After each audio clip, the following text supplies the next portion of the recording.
Hello everyone, welcome to competitive exams tech prep. मेरा नाम पुष्पांजलि और आज के इस वीडियो के अंदर हम डिस्कस करने जा रहे हैं कैरेक्टरिस्टिक्स ऑफ कंप्यूटर को। कैरेक्टरिस्टिक ऑफ कंप्यूटर की हम बात करेंगे एफसीआईटी सब्जेक्ट के अंदर। तो बहुत इंपॉर्टेंट वीडियो है आपके एग्जाम पॉइंट ऑफ व्यू से। अभी तक आप मेरे चैनल पर जुड़े नहीं हैं तो जुड़ जाइए, कर लीजिए चैनल को सब्सक्राइब और बेल बटन को प्रेस कर दीजिए, जिससे आने वाली वीडियोस की नोटिफिकेशन आपको मिलती रहे और ऐसी यूजफुल वीडियोज आप देख पाएं। आप मुझे टेलीग्राम पर ही फॉलो कर सकते हैं, जहाँ पे मैं नोट्स प्रोवाइड करती हूँ, वहाँ से आप चेक करके ज्वाइन कर सकते हैं। लिंक डिस्क्रिप्शन बॉक्स में दिया हुआ है। चलिए स्टार्ट करते हैं। सबसे पहले बात करेंगे हम कैरेक्टरिस्टिक ऑफ कंप्यूटर की। तो जो हमारा कंप्यूटर होता है, हम सभी जानते हैं कंप्यूटर क्या होता है। एक इलेक्ट्रॉनिक डिवाइस होती है। क्या होती है? इलेक्ट्रॉनिक डिवाइस होती है। इसके कुछ कैरेक्टरिस्टिक्स होते हैं, जैसे कि हमारे जो कैरेक्टरिस्टिक्स होंगे वो इसको डिफाइन करेंगे। ठीक है, कौन कौन से कैरेक्टरिस्टिक्स होते हैं कंप्यूटर के अंदर? तो सबसे पहले हम बात करेंगे स्पीड की। तो स्पीड हमारा सबसे पहला कैरेक्टरिस्टिक है। स्पीड हम जनरली कंप्यूटर को जो मेजर करते हैं, उसकी परफॉर्मेंस, वो हम स्पीड से करते हैं। ठीक है, इसके बाद हमारा होता है एक्यूरेसी, फिर होता है diligence, versatility and reliability, automation and memory. ये सारे कैरेक्टरिस्टिक को हम एक एक करके देखेंगे। बात करते हैं सबसे पहले कैरेक्टरिस्टिक की, जो है स्पीड। तो स्पीड जो होता है, कंप्यूटर जो है वो हमारा बहुत ज़्यादा हायर स्पीड पे वर्क करता है। और अगर हम ह्यूमन से कंपेयर करें तो कंप्यूटर की स्पीड ज़्यादा होती है, एक्यूरेसी भी उसी हिसाब से ज़्यादा होती है। ठीक है, जब भी हम कोई मैथमेटिकल कैलकुलेशन परफॉर्म कर रहे हैं, मान लीजिए आप एडिशन ही कर रहे हैं या कोई भी कैलकुलेशन आप कर रहे हैं, तो अगर ह्यूमन करेगा और एक कंप्यूटर करेगा, दोनों में डिफरेंस होगा। ह्यूमन जो है उसकी स्पीड कम होगी और कंप्यूटर की स्पीड क्या होगी? ज़्यादा होगी और ज़्यादा एक्यूरेट भी होगी। ठीक है, ह्यूमन में एरर्स आ सकते हैं ह्यूमन के कैलकुलेशन में, लेकिन कंप्यूटर के कैलकुलेशन में जल्दी जो है एरर नहीं आएगा। ठीक है, आपको एक्यूरेसी ज़्यादा मिलती है। तो कंप्यूटर जो है वो हाई स्पीड और एक्यूरेसी पे वर्क करता है as compare to human. Computer जो है वो आपका मिलियन इंस्ट्रक्शंस को एक सेकेंड में प्रोसेस कर देता है। अगर हम ह्यूमन की बात करें तो वो आपका धीरे धीरे प्रोसेसिंग होगी, लेकिन कंप्यूटर में आप क्या कर सकते हो? कई सारे इंस्ट्रक्शन को, यानी मिलियंस ऑफ इंस्ट्रक्शन को एक सेकेंड में प्रोसेस कर सकते हैं।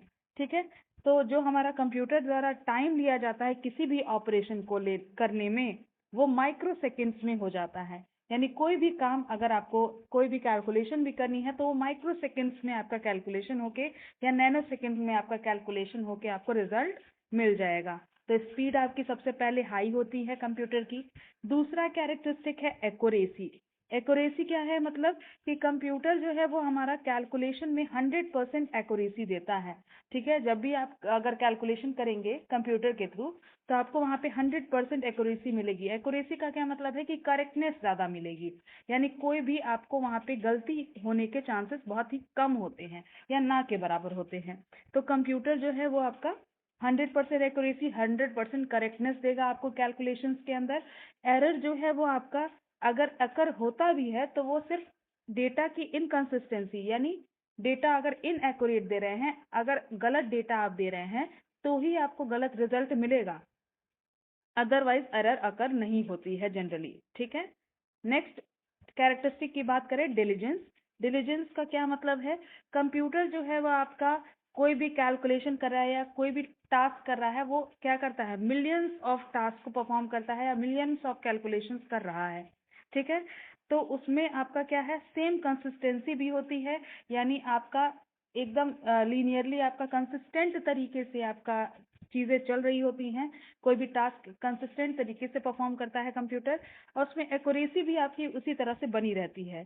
ठीक है, ह्यूमन क्या करते हैं जनरली?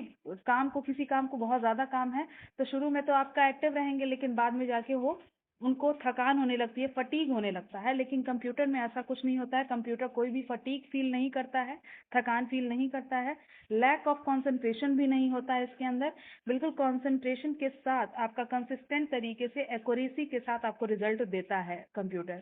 ठीक है, और इसमें जो मेमोरी होती है वो भी आपका ह्यूमन बीइंग से ज़्यादा अच्छी होती है। ठीक है, नेक्स्ट कैरेक्टरिस्टिक की बात करें तो नेक्स्ट कैरेक्टरिस्टिक होता है वर्सेटिलिटी। वर्सेटिलिटी का क्या मतलब है? Capability of a computer to perform different kind of work. ठीक है, यानी अलग अलग काम को सेम एक्यूरेसी और इफिशिएंसी के साथ करना, उसी को हम कहते हैं वर्सेटिलिटी। तो कंप्यूटर के अंदर ये एबिलिटी होती है कि वो कोई भी काम अलग अलग, आप डिफरेंट डिफरेंट टास्क दे रहे हैं तो उसको एक्यूरेसी के साथ और इफिशिएंटली इसको परफॉर्म करे। ठीक है। नेक्स्ट कैरेक्टरिस्टिक है रिलायबल।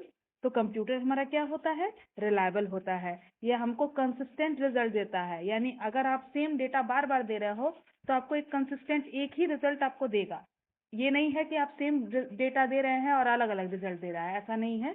रिलायबल है, यानी आप अगर सेम डेटा पे वर्क बार बार कर रहे हैं तो सेम रिजल्ट आपको मिलेगा। ठीक है। अगर हम कोई भी सेट ऑफ इनपुट या कितने भी बार दें, ठीक है, सेम रिजल्ट हमको मिलेगा। ये हमको हो गया हमारा रिलायबल। ठीक है। नेक्स्ट है ऑटोमेशन। तो कंप्यूटर जो है सारे टास्क को ऑटोमेटिकली परफॉर्म करता है। इसमें हमें कोई भी मैनुअली काम नहीं करना होता है। अगर आपने कैलकुलेशन परफॉर्म करने के लिए उसको इंस्ट्रक्शन दे दी है कंप्यूटर को, तो वो अपना कैलकुलेशन ऑटोमेटिकली परफॉर्म कर देगा। नेक्स्ट कैरेक्टरिस्टिक है मेमोरी। तो कंप्यूटर के पास अपना खुद का मेमोरी होता है जिसे हम प्राइमरी मेमोरी कहते हैं। इसमें हम डेटा को स्टोर करते हैं। और सेकेंडरी जो हमारा स्टोरेज होता है, जैसे कि मान लीजिए आपने सीडी लगा के या पेन ड्राइव लगा के आपने अगर डेटा को स्टोर करा है तो वो हमारा सेकेंडरी स्टोरेज के अंदर आएगा। तो कंप्यूटर के अंदर खुद की भी मेमोरी होती है, आप अलग से भी मेमोरी सेकेंडरी स्टोरेज लगा सकते हैं। जैसे पेन ड्राइव आप लगा के उसमें डेटा को स्टोर कराते हैं तो वो एक्सटर्नली करते हैं। अगर इंटरनली तो बताएं तो हमारा रैम होता है जिसमें हमारे खुद की हमारे कंप्यूटर की मेमोरी होती है। इसमें आपका कंप्यूटर के अंदर पहले से लगा होता है, इसी में हम डेटा को एग्जीक्यूट कराते हैं या प्रोसेस कराते हैं। ठीक है। तो ये हो गए हमारे सारे कैरेक्टरिस्टिक्स। तो आई होप आपको समझ में आया होगा। एक बार कंक्लूड कर देती हूँ कि हमने क्या क्या पढ़ा। स्पीड जो हमारा होता है कंप्यूटर का, वो हमारी हमेशा फास्ट होती है, ह्यूमन से ज़्यादा होती है। एक्यूरेसी भी उसी तरह से बहुत ज़्यादा होती है, चाहे आप जितने भी टास्क दे दीजिए कंप्यूटर को, एक्यूरेसी हमेशा ज़्यादा होगी। डिलीजेंस होता है हमारा। तो डिलीजेंस में हमने क्या पढ़ा कि डिलीजेंस हमारा क्या बताता है कि अगर आप बहुत सारे टास्क दे रहे हैं तो सेम कंसिस्टेंसी और एक्यूरेसी के साथ वो करेगा, उसको थकान नहीं होगी। ठीक है। तो डिलीजेंसी ये बताती है। ठीक है। तो ये हो गया हमारा डिलीजेंसी की थकान नहीं होगी। वर्सेटिलिटी यानी अलग अलग टास्क को सेम कंसिस्टेंसी से परफॉर्म करेगा। रिलायबल है आपका। और ऑटोमेशन यानी ऑटोमेटिकली परफॉर्म करता है किसी भी टास्क को। मेमोरी है यानी डेटा को स्टोर भी करता है। ठीक है। तो ये सारे आपके कैरेक्टरिस्टिक हो गए कंप्यूटर के। आई होप आपको समझ में आया होगा, कॉन्सेप्ट आपका क्लियर हुआ होगा। अगर वीडियो पसंद आई है तो लाइक कर दीजिएगा, अपने फ्रेंड्स के साथ शेयर करिए और ज़्यादा से ज़्यादा इस वीडियो को शेयर करके सब्सक्राइब करना बिल्कुल मत भूलिए। Thank you for watching.